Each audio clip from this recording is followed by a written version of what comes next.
Welcome, mortals, to the continuation of our dark tale. I am Maleficent, and tonight I shall read to you from the forbidden pages of the dreams in the witch house. Let the shadows gather as we delve deeper into Lovecraft's nightmare. Possibly Gilman ought not to have studied so hard. Non-Euclidean calculus and quantum physics are enough to stretch any brain, and when one mixes them with folklore and tries to trace a strange background of multidimensional reality behind the ghoulish hints of the Gothic tales and the wild whispers of the chimney corner, one can hardly expect to be wholly free from mental tension. Gilman came from Haverhill, but it was only after he had entered college in Arkham that he began to connect his mathematics with the fantastic legends of elder magic. Something in the air of the hoary town worked obscurely on his imagination. The professors at Miskatonic had urged him to slacken up and had voluntarily cut down his course at several points. Moreover, they had stopped him from consulting the dubious old books on forbidden secrets that were kept under lock and key in a vault at the university library. But all these precautions came late in the day, so that Gilman had some terrible hints from the dreaded Necronomicon of Abdul al-Hazred, the fragmentary Book of Ibon, and the suppressed Unaussprechlichen Kulten of von Junst to correlate with his abstract formulae on the properties of space and the linkage of dimensions, known and unknown. He knew his room was in the old witch house. That indeed was why he had taken it. There was much in the Essex County records about Keziah Mason's trial, and what she had admitted under pressure to the court of Oyer and Terminer had fascinated Gilman beyond all reason.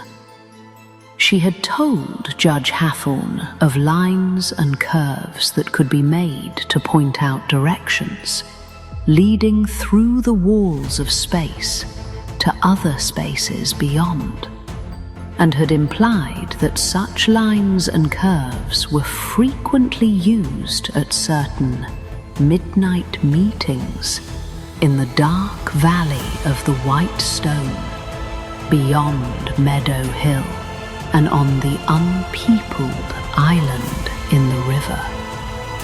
She had spoken also of the Black Man, of her oath, and of her new secret name of Nahab.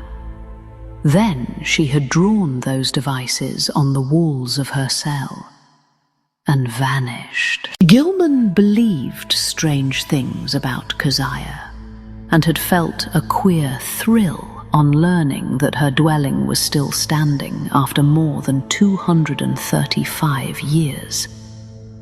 When he heard the hushed Arkham whispers about Keziah's persistent presence in the old house and the narrow streets, about the irregular human tooth marks left on certain sleepers in that and other houses, about the childish cries heard near May Eve and Hallowmass, about the stench often noted in the old house's attic just after those dreaded seasons, and about the small, furry, sharp-toothed thing which haunted the mouldering structure and the town, and nuzzled people curiously in the black hours before dawn.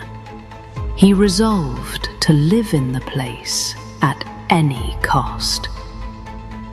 A room was easy to secure, for the house was unpopular, hard to rent, and long given over to cheap lodgings.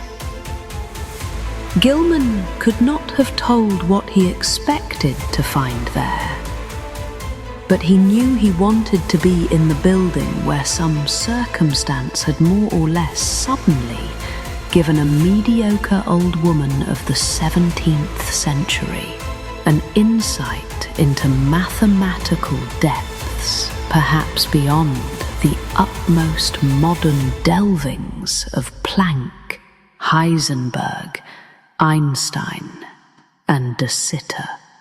He studied the timber and plaster walls for traces of cryptic designs at every accessible spot where the paper had peeled, and within a week managed to get the eastern attic room where Keziah was held to have practiced her spells. It had been vacant from the first, for no one had ever been willing to stay there long, but the Polish landlord had grown wary about renting it. Yet nothing whatever happened to Gilman till about the time of the fever. No ghostly Keziah flitted through the somber halls and chambers. No small furry thing crept into his dismal eyrie to nuzzle him. And no record of the witch's incantations rewarded his constant search.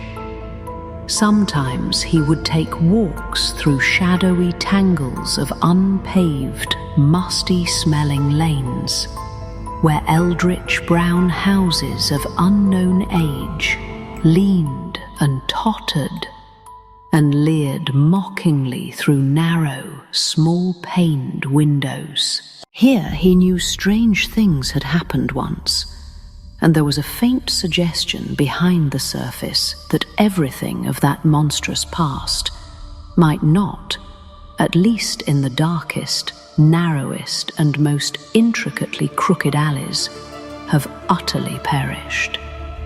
He also rowed out twice to the ill-regarded island in the river, and made a sketch of the singular angles described by the moss-grown rows of grey standing stones, whose origin was so obscure and immemorial. And so, our tale continues to unfold, dear mortals. The shadows grow deeper, and the mysteries more profound. Until we meet again in the darkness,